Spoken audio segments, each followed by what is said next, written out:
the door to lock it inside. Then they purge the oxygen out of that room to try to suffocate it, which may take a while. At that moment, the computer announces a shuttle is approaching them, and David realizes Kat's message did reach Earth.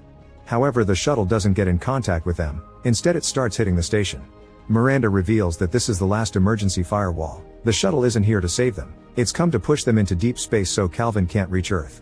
In the sleeping chamber, Sho also hears the announcement and thinks they're being rescued, so he gets out of the pod and leaves the hatch open behind him as he enters the docking area to reach the shuttle.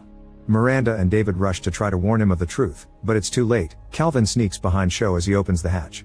With the shuttle leaving, the open hatch causes the station to start decompressing and sucking Sho out while Calvin climbs his leg. Miranda grabs Sher's hand and tries to bring him back in, but Calvin continues to climb and reaches Sher's arm, so he lets go of Miran to stop Calvin from returning inside. Then Sho gets sucked into space, but once again Calvin manages to cling to the station. It tries to grab onto Miranda next, but she shocks it with a tool to push it away and joins David to make their way back inside, closing the door behind them. When they look out the window, they discover the station is falling apart and the breaking parts are crashing against each other for further destruction. Next, David checks the computer and discovers they're losing life support, not to mention temperature and oxygen are dropping fast.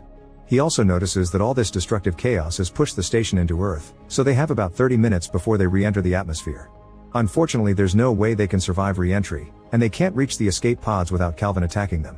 As the duo comes to terms with their destiny and deals with the cold, they find the book they bought for Sher's daughter, so David decides to read it. When he says goodbye Air, he gets an idea. Since Calvin is searching for oxygen, they could lure it into an escape pod using oxygen candles. David wants to launch himself with Calvin into deep space, which would give Miranda the chance to reach a different pod and land on Earth safely. Miranda doesn't like the idea of a sacrifice, but David reminds her he's a pilot and that he prefers space over Earth. After they both suit up, David goes out on the corridors and begins dropping oxygen candles as he makes his